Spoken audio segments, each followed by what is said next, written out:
राधे राधे दोस्तों। आज हम श्रीमद् भागवत गीता अध्याय 8 शुरू करने जा रहे हैं। भागवत गीता अध्याय 8 का नाम अक्षय ब्रह्मा योग है। इस अध्याय में भगवान श्री कृष्ण ने कई महत्वपूर्ण अवधारणाओं और शब्दों का वर्णन किया है।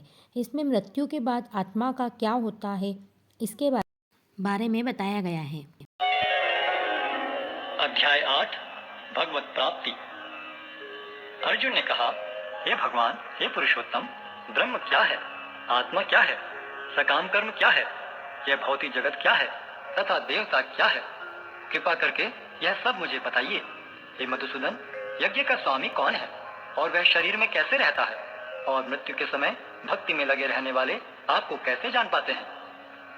भगवान ने कहा, अविनाशी और दिव्य जीव ब्रह्म कहलाता है और उसका नित्य स्वभाव अध्यात्म या आत्म कहलाता है। जीवों के भौतिक शरीर से संबंधित गतिविधि कर्म या सकाम कर्म कहलाती है।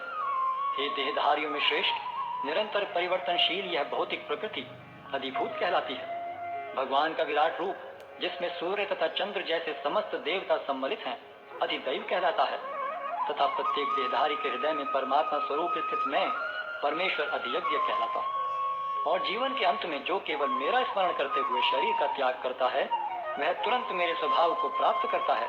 इसमें रंच मात्र भी संदेह नहीं है।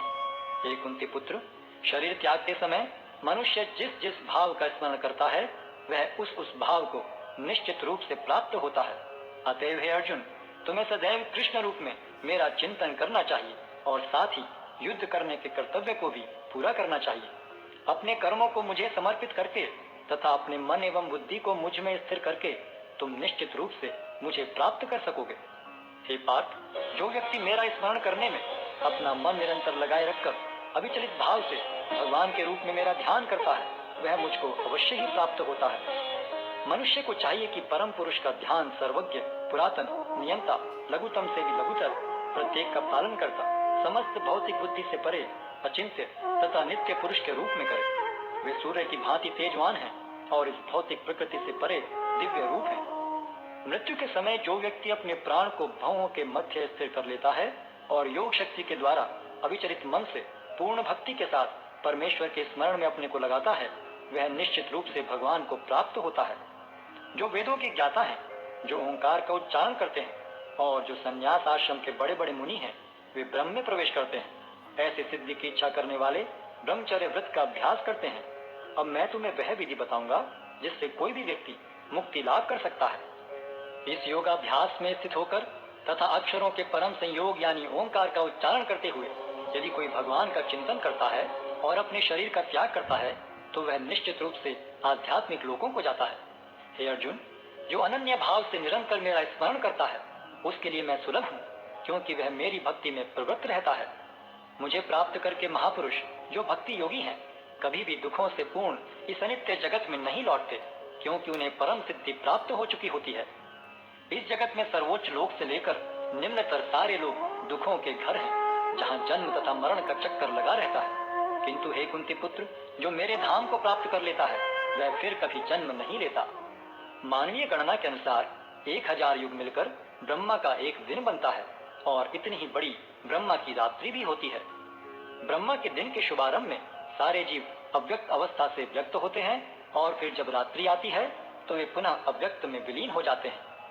जब जब ब्रह्मा का दिन आता है तो सारे जीव प्रकट होते हैं और ब्रह्मा की रात्रि होते ही असहायवत विलीन हो जाते हैं। इसके अतिरिक्त एक अन्य अव्यक्त प्रकृति है जो शाश्वत है और इस व्यक्त तथा अव्यक्त पदार्थ से परे है।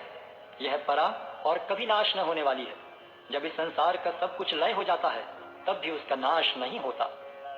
जिसे वेदांती अप्रकट तथा अविनाशी बताते हैं, जो परम गंतव्य है, जिसे प्राप्त कर लेने पर कोई वापस नहीं आता, वही मेरा परम धाम है। भगवान, जो सबसे महान है, अनन्य भक्ति द्वारा ही प्राप्त किए जा सकते हैं। यद्यपि वे अपने धाम में विराजमान रहते हैं, तो भी वे सर्वव्यापी हैं और उनमें सब कुछ स्थित है। हे भरत श्रेष्ठ, अब मैं तुम्हें उन विभिन्न कालों को बताऊंगा जिनमें इस संसार से प्रयाण करने के बाद योगी पुनः आता है अथवा नहीं आता। जो पर ब्रह्म के ज्ञाता है, वे अग्निदेव के प्रभाव में, प्रकाश में, दिन के शुभक्षण में, शुक्ल पक्ष में या जब सूर्य उत्तरायण में रहता है, उन 6 मासों में इस संसार से शरीर त्याग करने पर उस पर ब्रह्म को प्राप्त करते हैं। जो योगी ध्रुएं रात्रि कृष्ण पक्ष में या सूर्य के दक्षिणायन रहने के 6 महीनों में दिवंगत होता है, वह चंद्रलोक को जाता है, किंतु वहां से पुनः चला आता है। वैदिक मतानुसार इस संसार से प्रयाण करने के 2 मार्ग हैं, एक प्रकाश का तथा दूसरा अंधकार का। जब मनुष्य प्रकाश के मार्ग से जाता है तो वह वापस नहीं आता, किंतु अंधकार के मार्ग से जाने वाला पुनः लौट कर आता है। हे अर्जुन, यद्यपि भक्तगण इन दोनों मार्गों को जानते हैं, किंतु वे मोहग्रस्त नहीं होते, अतः तुम भक्ति में सदैव स्थिर रहो। जो व्यक्ति भक्ति मार्ग स्वीकार करता है, वह वेदाध्ययन, तपस्या, दान, दार्शनिक तथा सकाम कर्म करने से प्राप्त होने वाले फलों से वंचित नहीं होता। वह मात्र भक्ति संपन्न करके इन समस्त फलों की प्राप्ति करता है और अंत में परम नित्य धाम को प्राप्त होता है।